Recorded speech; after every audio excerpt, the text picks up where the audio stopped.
it has occurred to me that Miss Error has been doing a lot of crazy, insane uploads today. So there's a lot of content for me. My content. It's my content, not his, mine. 911, what's the address to your emergency?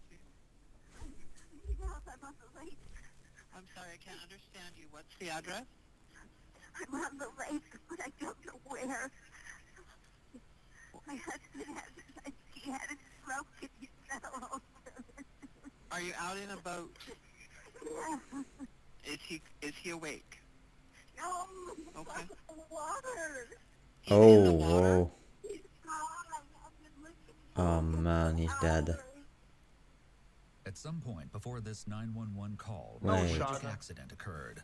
Lori She Eisenberg's husband killed Larry him. disappeared into the freezing water. Aware, However, as dude. investigators Actual searched aware tirelessly moment. for the missing man, This is they were not shocked by a one of the glimpse stupid aware moments. This is a real one. A real one. secret that came bubbling up to the surface. Prior to this horrific ordeal, 68-year-old Larry and 66-year-old Lori lived their lives together as prominent members of the Cougar Gulch community of Coeur d'Alene, Idaho.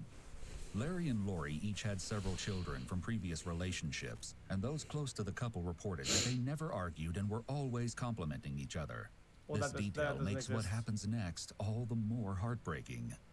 On the morning of February 13th, 2018, Larry and Lori set off for a sunrise boat ride on Lake Coeur d'Alene. But before departing, Larry sent his daughter a photo of the sunrise. Larry also messaged one of his good friends that morning and mentioned not feeling well enough to fish. However, the couple still went ahead with their plans. Then, just a few hours later, the Kootenai County Sheriff's Office received that frantic 911 It's in the title. call Insane at twist. 10:25 It's a.m. obviously her. Are you out in a boat? She did it. What? He's fake crying. She's ulting. Lori's voice sounds panicked. When someone is in fight or flight mode, respiration increases and mucous membranes dry up. This dryness includes the vocal cords, which can affect the sound of someone's voice. Then Lori gave the operator more Damn. information. The dads about really what worked hard on happened that to her all, didn't husband. they? He was driving the boat, and he stood up fast, and he said, something's wrong with the motor, and so then he unzipped the cover thing, and went... Yeah, I think this is just like the interrogation part, right? Where like it's full emotion, and when it's time to say something accurately, right? They don't care anymore. They have to go full focus mode, and she can't do both. She can't explain her story and fabricate it on the fly, and be emotional at the same time. It's too difficult. Not everybody can do that. He turned towards me to say something about the electric motor. That's true. That's me kinda. And he fell over. See that? You know, guys, I can only manipulate people when I'm like serious at it. When I'm trying to be emotional and manipulate at the same time, I kind of struggle with it. Body cam footage in this So case that's why has I'm always never been serious. seen before. The footage has been analyzed by a qualified team, including a licensed attorney and goes in former and out. criminal prosecutor, and a former licensed professional counselor. Officers arrived at the closest shoreline just after 11 a.m. and sent a rescue fireboat to retrieve Lori and bring her back to shore for medical attention. Deputies pressed Lori for any information she held regarding Larry's last known location. Hey, Lori, my name is Deputy Bauman. I'm with the Sheriff's Office. I'm just going to try to ask you some questions so we can kind of figure out where to go from here. Okay? Can you tell me, how did you get the bloody nose? I fell down. You fell down. So Okay. she fell against the door. Trying to grab him. Okay. Can you tell me about how far you were when he fell in? Closer to this side, I think. Okay, closer to this side. Okay. Did you see any houses or big trees or landmarks? In the water. Okay. It's No, okay. I didn't see. He said he didn't feel good, and he was doing things weird, and then he went up to do the motor, and the motor was broken. It was the other motor. Okay. And then I said, "Why are you doing that?" And he turned to look at me, and his face just looked. Okay. It looked awful, and then it just started to fall, and I tried to get the door Wait, open and he get to him. started to fall? And I fell. Okay. Okay. Lori stated that she didn't call 911 until 1.5 to 2 hours after Larry fell overboard, because she said That's she couldn't kinda find a phone sus. during that time. The distraught wife also claimed that Larry broke the ignition switch just before the incident, which meant that she had to manually get the motor running again. Then Lori said she zoomed around the area looking for Larry, but chose not to drive the boat back to shore out of fear that she'd lose track of the location. So instead, she repeatedly honked the boat's horn in hopes of finding help. It wasn't until she retrieved a blanket to stay warm that she finally found Larry's cell phone and called 911. Our buddy's hard to find. However, she said the phone fell into the lake after making that call. Yeah, I During guess. this interaction, the officer noted that Lori's emotions regarding the help of law enforcement appeared to be genuine, desperate, and appreciative. After leaving Lori with the medics again, the officer pulled aside another deputy and informed him that although this appeared to be a tragic accident, they still needed to investigate any possible foul play. Cases like this, even if there's some suspicious, we think there'll always be some, and you always, real sensitive with these people when they're, because it could be just totally legit what they said, and it could be something totally different. The officer understands the importance of building rapport, as he would be more likely to get information from someone if they feel they can trust him. Officers also discuss the difficulty of finding Larry in the water based on the clothes he'd been wearing, and their belief that he was likely already dead. Because especially after this long, but over 2 hours, we're in recovery anyways. She's right there. Oh, I think she knows at this point. I think so too, but just in case. Finally, medical personnel assisted Lori to an awaiting ambulance for further He's actually a really good observation. officer, though. The main one. Next, officers had the Eisenberg's boat towed to a nearby boat launch for evaluation. Upon boarding the vessel, detectives immediately noticed blood spatter in several areas, presumably from Lori's nosebleed. Despite Lori's claims about the ignition switch breaking just before Larry fell into the water, officers located the kill switch and lanyard on the floor. Investigators found this odd because the kill switch and lanyard must be attached to the ignition in order for the motor to run. Furthermore, the ignition key had clearly been bent, suggesting that there may have been some kind of struggle. Deputies also found various other keys and Lori's purse, which contained a near-empty naked juice bottle. The items were all seized as evidence, and the boat was then transported to a nearby parking bay. Hold up, chat. Let's play like a mini game, okay? Let's try to figure out what with the info that we have now, what happened? What happened? I mean, ignition bent, kill switch is unattached to the thing, right? What? How do you think she got him? Did she push him over? And his hip hit the key, and it bent.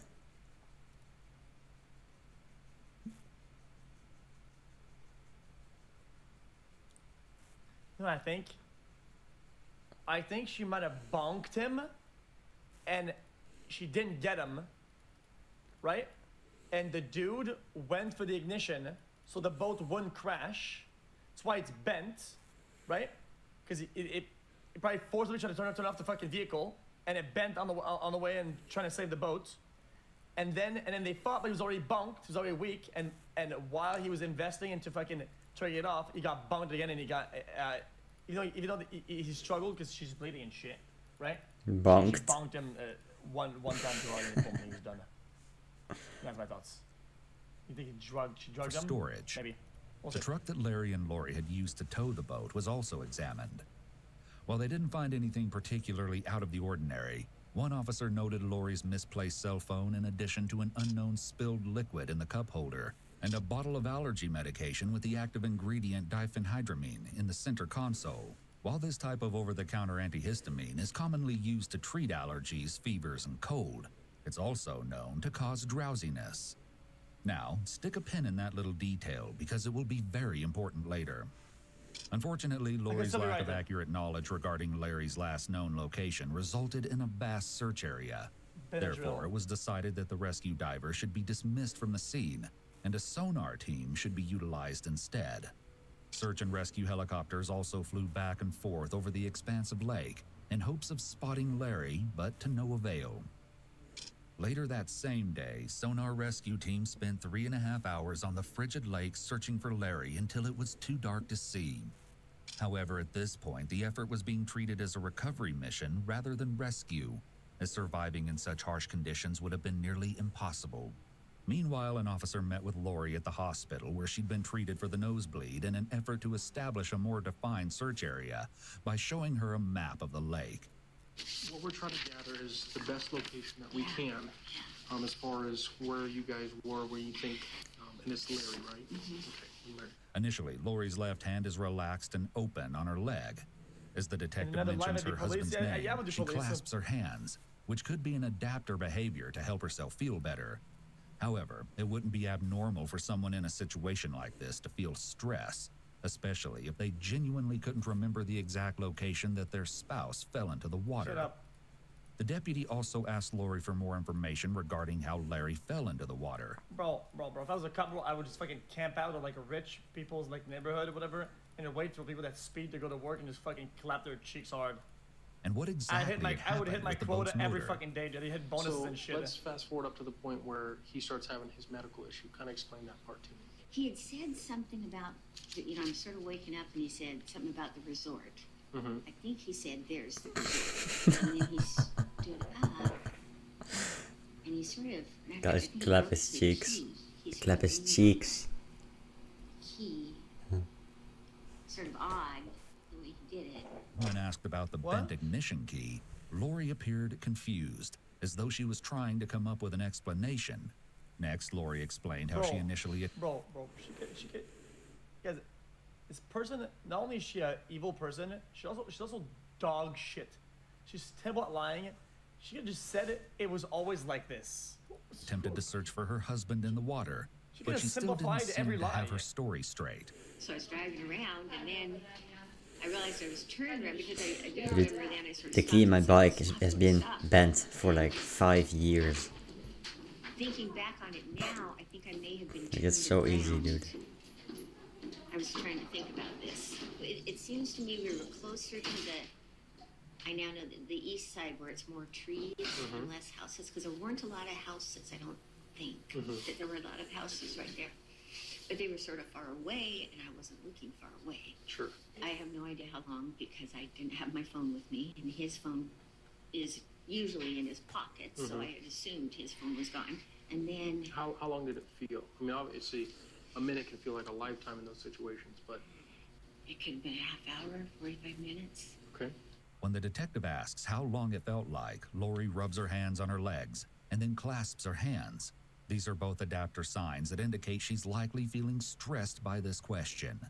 So you didn't find anything today? So our sonar team is out there right now. Okay, so essentially what happens when we have a big search area like this, our sonar team has to find him first before the dive team. So I'm a member of our dive team. Okay, so I will go get Larry, but we can't search an area like that because of the depth. As divers, we can't go that deep for more than about 6 minutes at a time. Lori is rubbing her hands together as she asked if they found anything, another sign of stress. Okay, so they're in our impound lot, as well as your cell phone and the car keys, which were in the truck. Because this is a criminal investigation at this point, we have to keep those until we clear it up and say, okay, no foul play. That's our job to make sure that gets done You have to correctly. keep my cell phone out. Yes. 5 days later, on February 18th, detectives called Lori and asked her to accompany the sonar team on the lake, as their efforts to locate Larry had still been unsuccessful. While she agreed, Lori couldn't recall any specific landmarks and seemed to offer minimal help to the searchers. This lack of information struck investigators as odd, but even more strange was her behavior. Throughout the search, Lori would joke around and laugh before suddenly breaking down into tears for no reason. The officer also Tears. noticed that she would abruptly Chills. stop crying to continue Chills conversations. incoming? There you go. But of course, everyone grieves differently, Tears. so Lori wasn't considered a suspect in Larry's disappearance. Emotions are very complex. After someone loses a loved one, they may feel guilty Shucks. for smiling or Chills. laughing, because they believe that because of their loss, they shouldn't be happy. Grief often ebbs and flows, and there may be happy moments followed by very sad ones. However, later that day, the Kootenai County Sheriff's Office received 2 separate calls. Even though true, it's always reminding in those videos.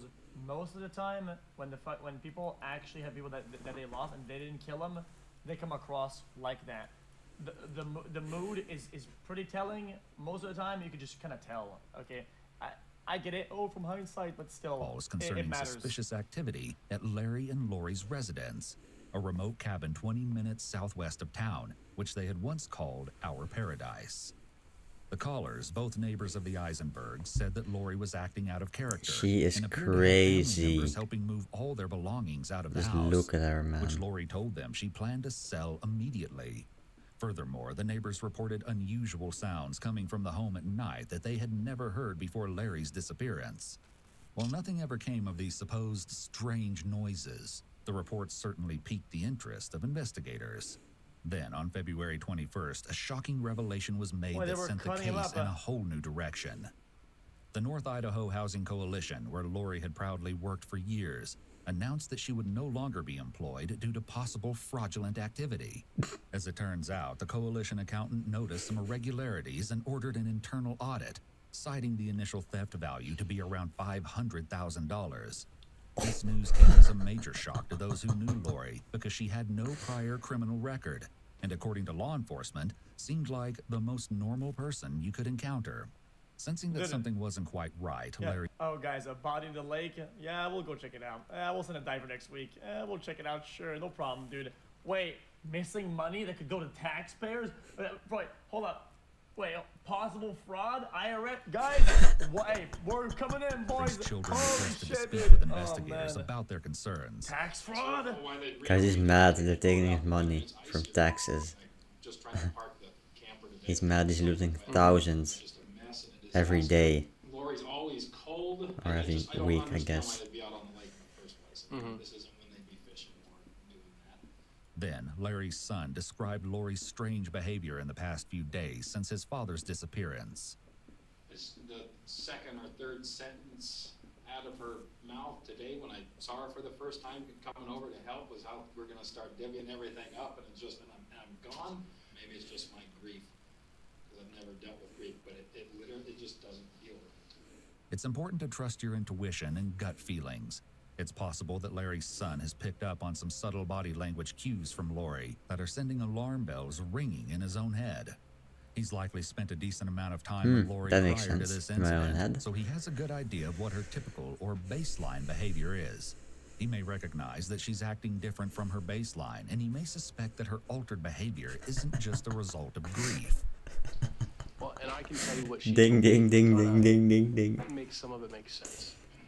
Guys, there's this church near me, and every hour has this bell, this huge bell, it just goes off and plays like a song. It's really annoying. Was that you? And you received but I was on a trip, a vacation once, and it was still running, even though I wasn't even near my house. I wasn't even near that church.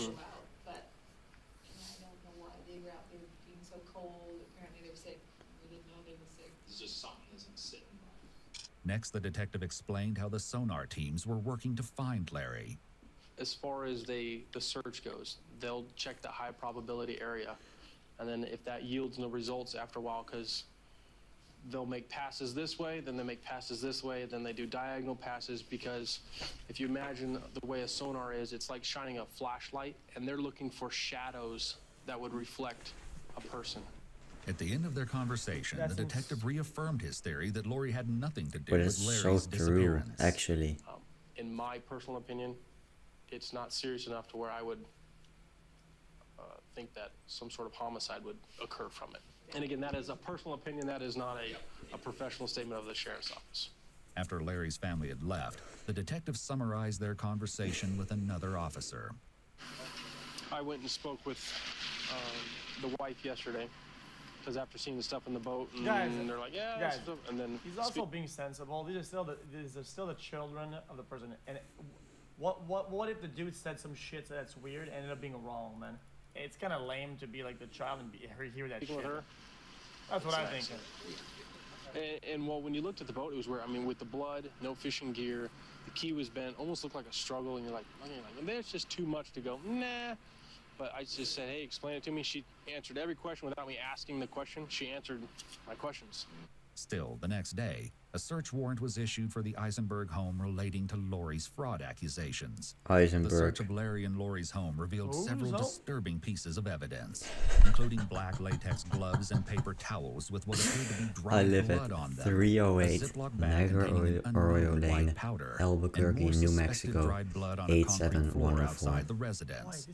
The lead detective working the case interviewed Lori right away at her home and confronted her with their findings. She claimed the blood they found on the gloves and paper towels was her own, but insisted that she had no knowledge of the other presumed bloodstains. Forensic testing later revealed that the reddish marks on the concrete floor had actually been caused by a wood stain that had dripped while staining boards, but that wasn't enough to keep Lori off the hook. On February 27th, Lori was arrested without incident on 40 counts of forgery and 1 count of grand theft. Lori's bail was set at $75,000 and was posted the following day by one of her daughters. But a horrifying discovery was still right around the corner. On March 1st, 16 days after Larry vanished into the icy water, a man's body was discovered floating face down near the shoreline of Lake Coeur d'Alene, roughly 3 miles from where Lori said Larry went overboard. The property owner told dispatch that the body hadn't been there when they last checked 2 days before. Officers also didn't see any signs of suspicious trauma on the body, and based on the victim's clothing, they felt confident that they had finally located Larry. Authorities then moved the body out of the water for further examination. The following day, an autopsy confirmed the body is Larry, but that's not all the medical examiner found. Toxicological testing revealed lethal levels of diphenhydramine, an antihistamine with sedative properties, in Larry's system. While overdoses of this drug are rare, experts agree that this drug is fast-acting and can be fatal when too much is ingested in a short period. Moreover, the medical examiner's findings suggested that Larry had likely died before entering the water, as there were no signs of drowning or a stroke, as Lori has claimed. As well, his body appeared to have ceased metabolic activity before entering the water. Authorities chose not to release the autopsy results immediately, but in an earlier statement given to police, Lori mentioned that her husband took numerous pills each day and was often forgetful when it came to taking the correct dosage. It's possible that Lori was being honest about Larry's forgetfulness with his pills. An alternative theory is that she was providing this information in advance just in case his body was recovered and the drugs were found in his system. Lori also claimed that Larry had recently been feeling sick with flu-like symptoms, but no one else seemed to recall Larry being under the weather when speaking directly to him. The only time Larry mentioned being sick was in the text he had sent to his friend the morning he disappeared. Now, that's assuming the message had actually come from Larry, of course. A few days later, deputies interviewed Lori's son regarding some suspicious phone activity. And unlike Larry's children, he was very supportive of his mother. Despite not having Larry's cell phone, an expert analyst identified that it had last pinged off a tower near Lori's son's home after Larry's disappearance, which was odd given Lori said it had fallen into the lake on February 13th. Still, her son denied ever being in possession of the device, saying, "I swear on my life, on my children's life, I have no knowledge of that phone. I love Larry and I will do anything to help you guys." When someone makes such an extreme statement, such as swearing on their life, the life of a family member, or even referencing God, this can sometimes be an indicator of deception. They may be trying to convince you to believe them by attempting to dress up the lie. However, it's important to not take a single indicator as proof that someone is lying. You need to look at the whole picture and multiple indicators, not just one. This type of language is also only a red flag if you get a baseline of how they speak normally. If someone uses this type of language when discussing innocuous things, it wouldn't be considered a red flag. However, if they only start adding this type of language during touchy topics, it would be something to pay attention to. Then, around late May, Lori missed 2 court dates related to the fraud case and was reported to be on the lam. As a result, a $500,000 warrant was issued for her arrest, with bounty hunters hot on her trail. In the meantime, investigators continued questioning those close to Larry and Lori. And before long, cracks in their perfect... Why don't they just go to her home? No shot she was sleeping on the run or some shit, right? ...relationship began to emerge. For example, one source remarked that while they appeared happy together, Larry had made several comments in recent months about Lori's excessive spending habits, specifically about how much she helped her children financially. Investigators also learned that Lori had a history of betrayal, as she had allegedly been unfaithful to her first husband with 3 different men, one of which was Larry. Not to mention her disloyalty to the Coalition Board of Directors, who had treated her very well over the years. 3? Detectives also uncovered handwritten changes to That's Larry's just will his that had mistake, to be reportedly been honest. made by Lori roughly a month before his passing. 3 The times. modifications left 80% of Larry's estate to Lori's children, and only 20% to his own biological children. Money, drugs, and love are the 3 most common motives for murder, and anyone with any... Oh, wait. Money, what? Money, drugs, and love are the 3 most common motives for murder, and anyone with any of these motives in relation to the victim will be looked at closely. With Lori still on the run, authorities released the autopsy results to the public and labeled the case a full-fledged homicide investigation. While medical professionals typically advise between 100 and 1,000 nanograms of diphenhydramine for adults, the report stated that Larry's body contained a staggering 7,100 nanograms of the drug at the time of his death. Wait, nanograms. Guys, isn't that Benadryl? That's like this. It's this. 7,100 It's like this much. nanograms of Benadryl. Wait, this camera's actually didn't close up. Wait, how much they put in one pill? It's like this much.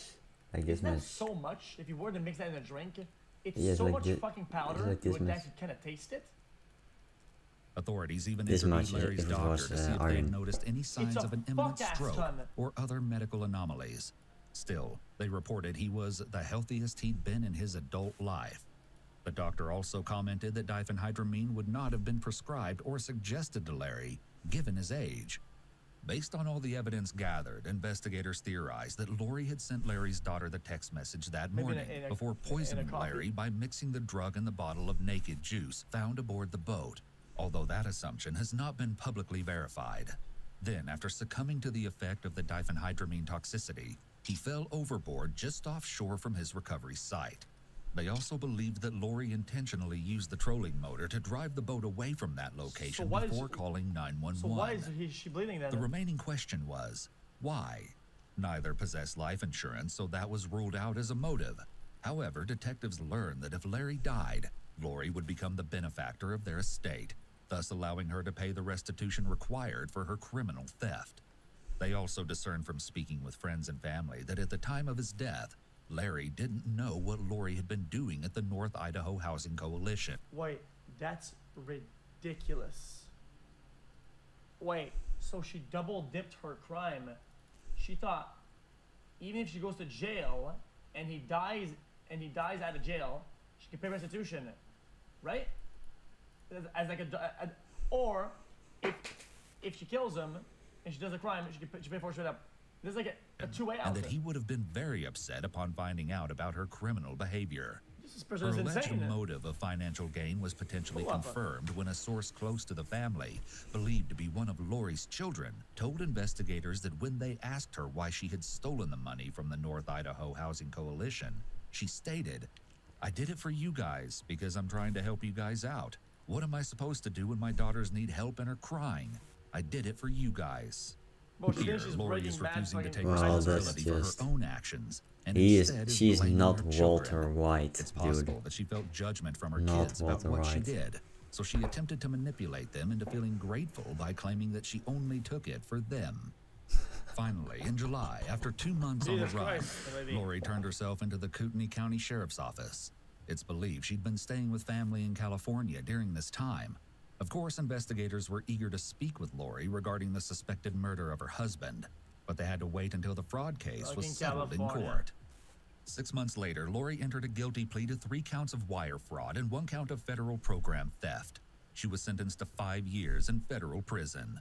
Following an extensive investigation, Lori's 4 daughters also entered guilty pleas for single counts of conspiracy to commit federal program theft. They were each sentenced to house arrest and probation, with over $50,000 to be paid in fines.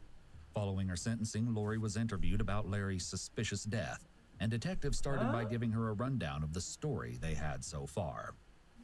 You guys headed to the lake early that morning. If the kids didn't know, did they know?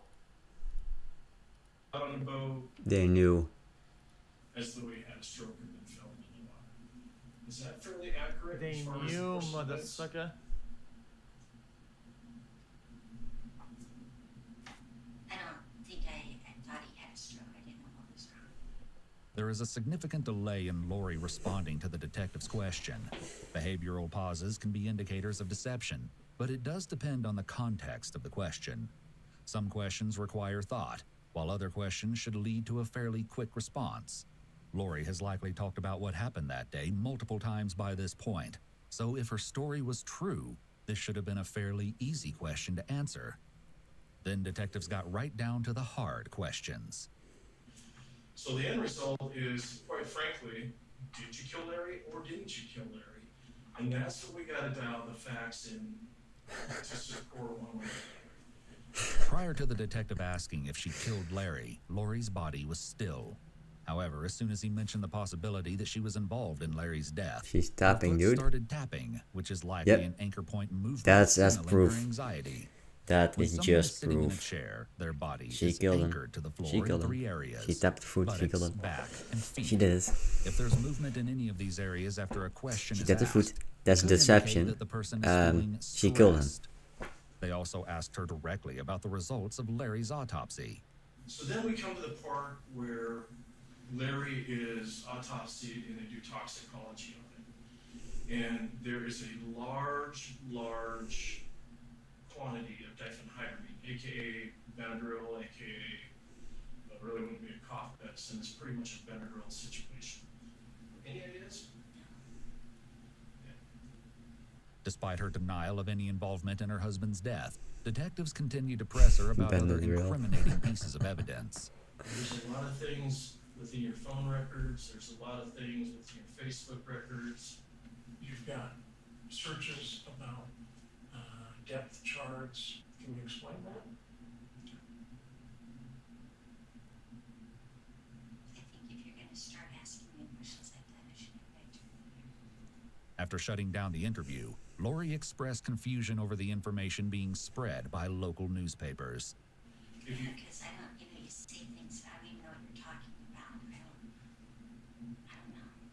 Things that have come up, I don't know where people are coming up with these things. In an effort to keep the interview going, detectives asked Lori again if she could explain the suspicious activity they uncovered from her phone's internet history during a trip she and Larry had taken to Florida shortly before his death.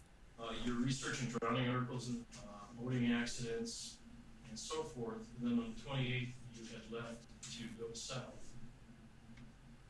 Lori then remained silent as the detectives returned to discussing Larry's cause of death. He would have definitely, based on everything we hear, and his, by your own words, his strive to be healthy, that he would have contacted somebody. Lori, for all intents and purposes, it looks like you might have had something to do with Larry's death. Everybody that I talked to No way. how much of a No. picture-perfect relationship you guys had. How much you guys loved each other. And so Lori appears to be close to Come on, man. tears as the detectives say React. that others reported Lori React, and Larry react. loved each other. She starts picking at her pants, likely an adapter reaction to reduce her stress. That's proof. Nevertheless, Tears. her motive was crystal Gold. clear to detectives. what is there, Larry, or Lori, pardon me, points to a concern of Larry finding out, and in a lack of a better This word, chat has a Adapt. problem with brain. Adapt. taking care of that problem before he did. Alt. She's ulting. Finally, in February 2020, 2 years after Larry's death, Lori was subsequently charged with first-degree murder. She entered an Alford plea to second-degree murder 1 year later, meaning she believed herself innocent, but felt confident that there was sufficient evidence for a jury to convict her if she stood trial. So in May 2021, 67-year-old Lori appeared in court for sentencing. Prosecutors laid out the evidence to show that Lori had premeditated the murder of her husband bear to in the avoid back. further And now consequences she of has her a prior, embezzlement too. scheme. Still, she refused to admit any wrongdoing and painted a very different picture of that morning's events for the court. A bizarre story she hadn't yet told investigators. According to Lori, she had intended to take the diphenhydramine herself, but unbeknownst to her, Larry consumed it while she was asleep on the boat. Unfortunately That's for a Lori, that's nice a last lawyer time. made lie right story. there. That's As a just a result, bait. She was That's a sentenced nice to last life in bait. prison with 30 years, fixed. That's There you go. life, You know what's always dude. annoyed? Jesus, man. She's done for. Scummy ass fucking lawyers, dude. Let's be honest, chat.